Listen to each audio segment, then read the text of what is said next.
दोस्तों, नास्डैक ने पिछला 2 महीने में लगभग 33% का रिटर्न दे चुका है। मैं दिखाता हूं आपको।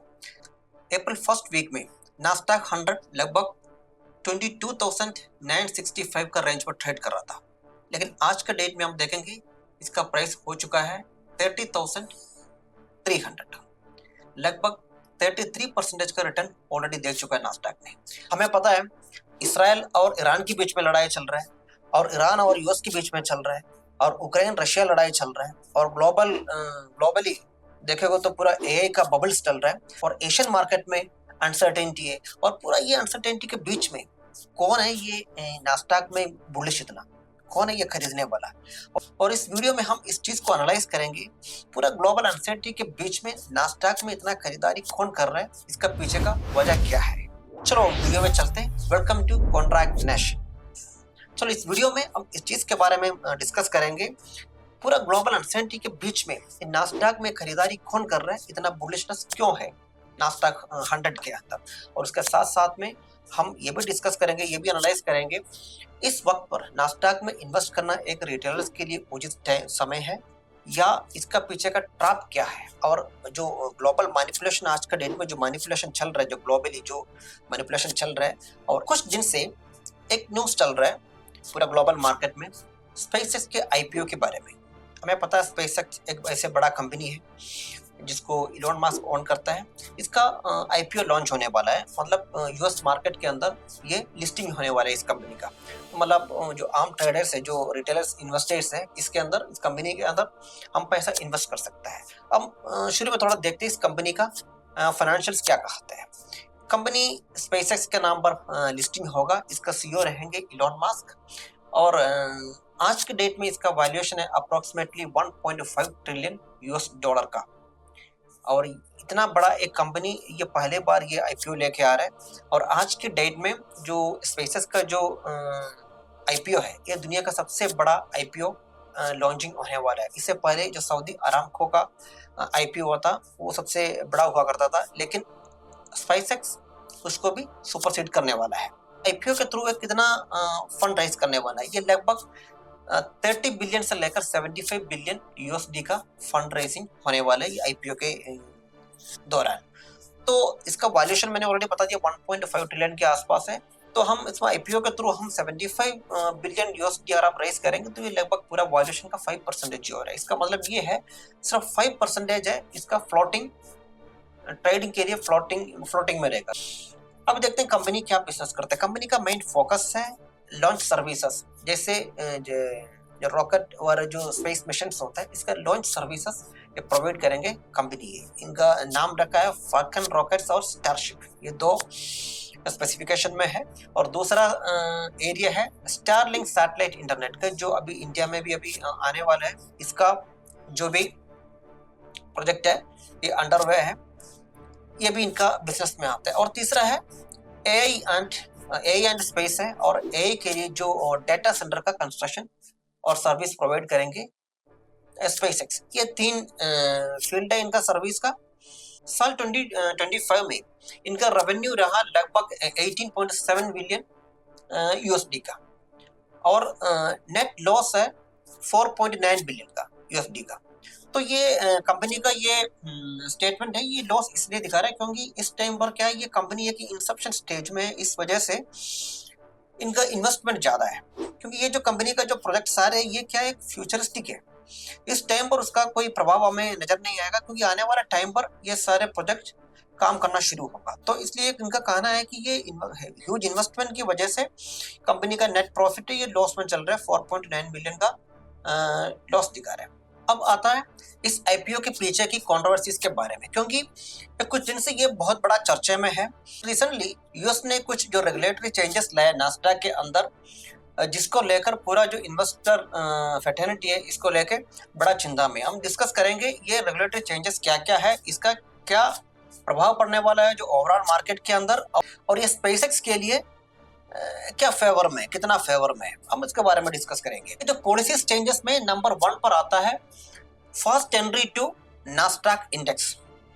इसमें क्या होता है, और मान लीजिए कोई भी एक आईटी कंपनी है, नास्डैक के अंदर लिस्टिंग होने के बाद में उन्हें 6 मंथ तक वेट करना पड़ता था नास्डैक 100 का इंडेक्स के अंदर इंक्लूजन के लिए। अब इन्होंने क्या चेंजेस लाया नास्डैक ने, मतलब आईपीओ लिस्टिंग होने के बाद में सिर्फ 15 ट्रेडिंग सेशन, 15 ट्रेडिंग डे के बाद में अगर वो बाकी क्राइटेरिया और मीट करते हो तो इंडेक्स के अंदर इंक्लूजन हो सकता है इस स्टॉक का। ये सबसे बड़ा चेंज है। इससे स्पेसएक्स के लिए क्या फायदा होगा, क्योंकि नास्डैक 100 के इंडेक्स में आने से कई सारे ईटीएफ होता है, जो एक्सचेंज ट्रेडेड फंड होता है, म्यूचुअल फंड होता है, और जो हम जो नॉर्मल एसआईपी वगैरह करते हैं, इस टाइप का जो इंडेक्स फंड होता है, ये सारे फंड नास्डैक 100 के बेस पर फॉर्म किया हुआ है। अगर मान लीजिए नास्डैक 100 के अंदर स्पेसएक्स को इंक्लूड करता है तो जितना भी जो नॉर्मल जो इन्वेस्टर्स है, जो ईटीएफ का थ्रू करते हैं, म्यूचुअल फंड करते हैं, नॉर्मल एसआईपी करते हैं, या कोई इंडेक्स फंड में ट्रेडिंग करता है, ये क्या है, उसी फंड खरीदने से क्या है, इनडायरेक्टली मतलब पासिवली ये क्या है, स्पेसएक्स में इन्वेस्ट करना शुरू हो जाएगा। ये नंबर 1 बेनिफिट है स्पेसएक्स के लिए। और दूसरा रेगुलेटरी चेंज है removal of minimum free float requirement है। इसमें क्या होता है, पहले मान लीजिए कोई एक कंपनी अगर लिस्टिंग होता है तो इनको जो फ्री फ्लोट जो परसेंटेज है जो ट्रेडिंग के लिए अवेलेबल होना चाहिए, ये मिनिमम 10% होना चाहिए। अभी इन्होंने क्या किया, 10% हटा के मिनिमम सिर्फ 5% रख दिया। 5% रखने से क्या फर्क पड़ता है स्पेसएक्स के लिए, क्योंकि स्पेसएक्स का जो मार्केट वैल्यूएशन है 1.75 ट्रिलियन यूएसडी का है, और ये फंड रेज कर रहे हैं सिर्फ $75 बिलियन। ये लगभग 5 पूरा जो मार्केट वैल्यूएशन का 5% ही बन रहा है। इनका जो फ्री फ्लोट है ये तो सिर्फ 5% है। तो इन्होंने ये किया, मतलब 10% के पहले का जो पॉलिसी था, इस पॉलिसी को हटाकर रिमूव करके नया पॉलिसी लाया। इसमें इन्होंने ये रखा है सिर्फ 5% फ्लोटिंग परसेंटेज होने पर भी हम इंडेक्स के अंदर इंक्लूड कर सकता है।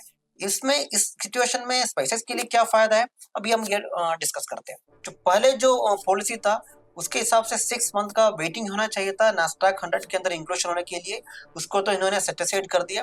अभी दूसरा है, ये है 10% का जो फ्लोटिंग परसेंटेज होना चाहिए था, उसको भी हटा के सिर्फ 5% कर लिया है। ये दो तो इनका फेवर में है। और तीसरा चेंजेस इन्होंने क्या किया, ये जो इंक्लूजन है ये फ्लोटिंग का जो रेट पर हुआ करता था पहले, अभी इन्होंने ये क्या किया, जिस कंपनी का जितना बड़ा जो मार्केट वैल्यूएशन है इसके बेस पर इंडेक्स के अंदर वेटेज देना शुरू किया। वेटेज मतलब और मान लीजिए अगर टोटल 10 कंपनी है और 10 कंपनी को अलग अलग परसेंटेज में वेटेज दे रखा है, तो उस वेटेज कैसे किस बेस पर वो डिसाइड करता था, क्योंकि जो मार्केट का जो फ्लोटिंग परसेंटेज कितना था इसका बेस पर इसका परसेंटेज फिक्स किया करता था। लेकिन अब इन्होंने क्या कर रहा है, कंपनी का मार्केट वैल्यूएशन के बेस पर परसेंटेज फिक्स करना शुरू कर रहा है। तो इसका मतलब ये है, तो जो सबसे बड़ा आईपीओ है, सबसे बड़ा वैल्यूएशन है इस कंपनी का, तो ये बेसिकली क्या होगा, इस इंडेक्स के अंदर सबसे ज्यादा वेटेज स्पेसएक्स को ही मिलने वाला है। स्पेसएक्स को मिलने से क्या होता है, ये जो पॉलिसी चेंजेस, जो तीनों जो पॉलिसी चेंजेस लाया है,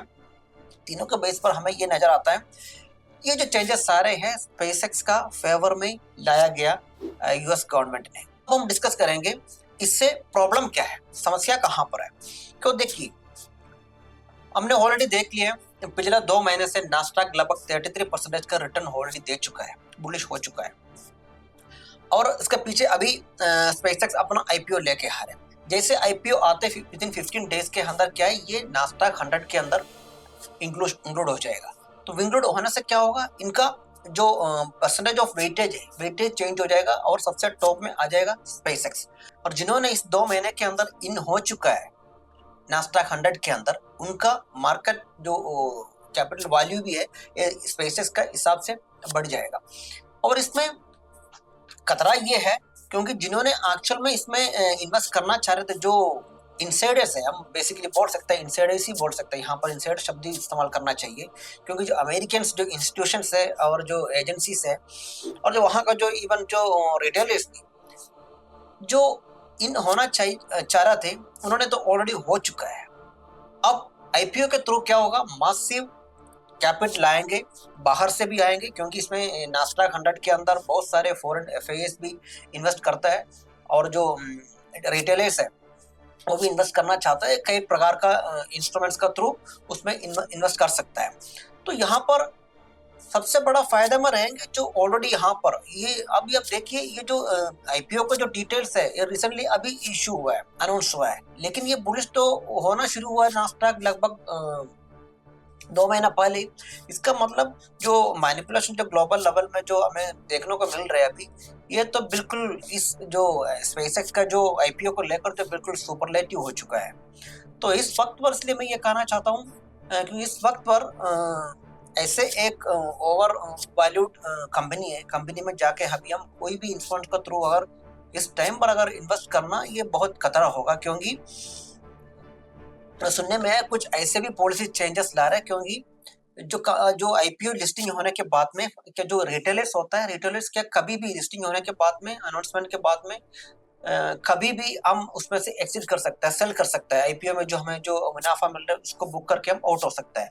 लेकिन जो इंस्टीट्यूशंस के लिए क्या है, 6 महीने का वेटिंग करना पड़ता है, 6 महीने तक उनको वेट करना पड़ता है, उसके बाद में अपना पोजीशन से एग्जिट कर सकता है। लेकिन सुनने में नास्डैक 100 के अंदर कुछ पॉलिसी चेंजेस ऐसे भी ला रहे हैं जो इंस्टीट्यूशंस भी ज्यादा उनको वेटिंग पीरियड नहीं है, जल्दी एग्जिट कर सकता है। और ऐसे एग्जिट करने से क्या होगा, जो लिस्टिंग के साथ साथ में जितना भी जो बुल रन मिला है उसमें से तुरंत एग्जिट करने की कोशिश करेंगे। जो इनसाइडर्स जो हम कह रहे थे, इनसाइडर्स जो ऑलरेडी इन हो चुका है, अभी से जो लेके अपना पोजीशन बना चुका है, वो एग्जिट करना शुरू हो जाएंगे। इस वजह से क्या एक मासिव करेक्शन भी होने का चांस है, क्योंकि स्पेसएक्स एक ऐसे एक कंपनी है, उनका फ्यूचर तो बिल्कुल फ्यूचरिस्टिक है, लेकिन इसका जो सक्सेस रेट है, क्योंकि ये सारे मतलब हाथ जलने वाला मिशन पर हाथ रखा हुआ है, तो ये थोड़ा सा इन्वेस्टर्स को थोड़ा सा सावधानी से इसके इसके साथ में डील करना चाहिए। रिस्क तो है इस जगह पर।